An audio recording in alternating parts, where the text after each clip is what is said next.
Today I'm going to be talking about a card game with an interesting auction mechanic called Byzanz. These are some of the cards that you'll be using in the game of Byzanz. What you see here are 6 different goods cards, 6 different goods, and this here is a trader card, which is oftentimes used as a wild card in the game. The numbers for the goods cards range from 1 to 4. Up here you see some bidder cards. These range from 1 to 6, and they're put in a stack.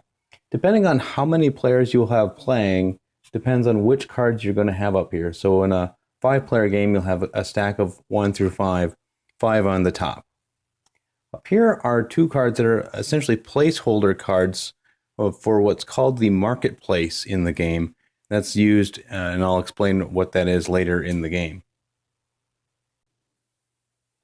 I'm going to be giving you an example of what a 5-player game looks like. For each game, there's going to be multiple rounds, and for each round, there's going to be 2 separate phases. For the first phase, you're going to be going through a series of particular lots of cards that will be available for you to bid on with the cards that are in your hand. Now, in the first lot that's set out here, we have the 5 card presented. And we have 5 cards that are put out for you to potentially bid on. And so let's just say that this is your hand here, and you're looking at your hand and you want to create sets of 3 cards where the highest card in that set is going to give you your points. And as you can see here, the trader card is nice to have because it's a wild card. It gives you pretty good options. But I don't have a lot of really high cards in my hand here. And I can do something with well, there's nothing here. I can do anything with the 2.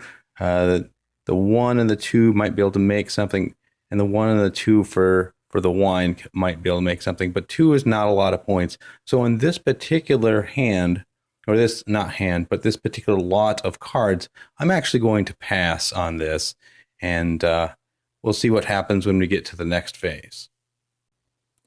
Now we're on to the second lot of cards, which is represented by this 4 card here. And here we have 4 cards available to be bid on.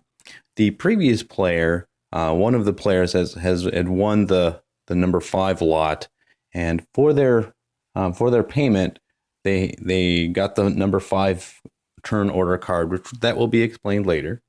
And when they paid for that, they put the cards they bid with into the marketplace, and you can see them here.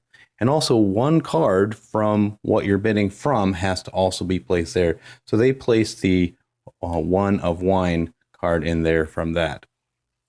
So here we see another selection you can bid from. And here's my hand again.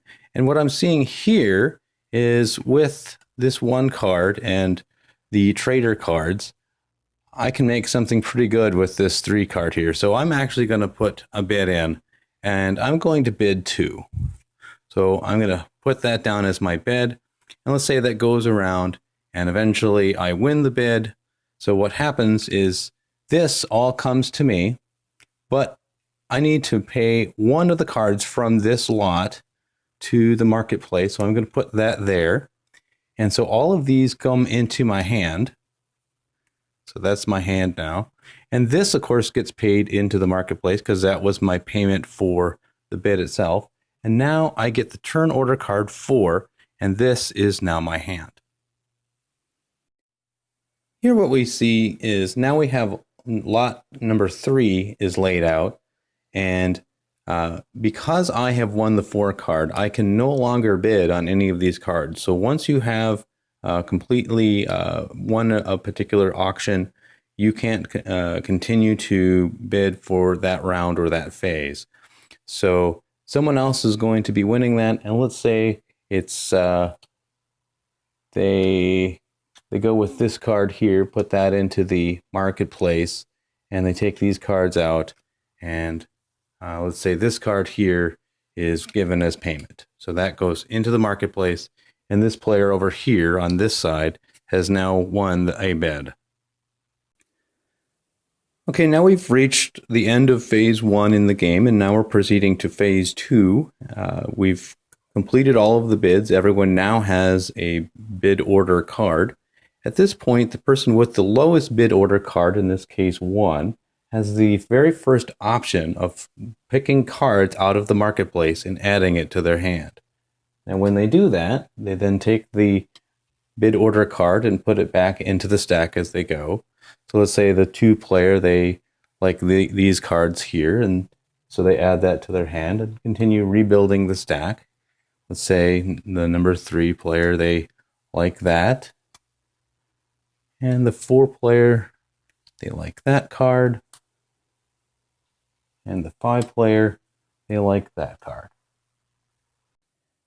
At any point in the game, if your hand size gets above 7 cards, then you need to get rid of cards. Now, you might get a large hand size because you won a bid or because you pulled cards from the marketplace. Either way, you need to get rid of cards. And the most common way to do that is to sell your cards.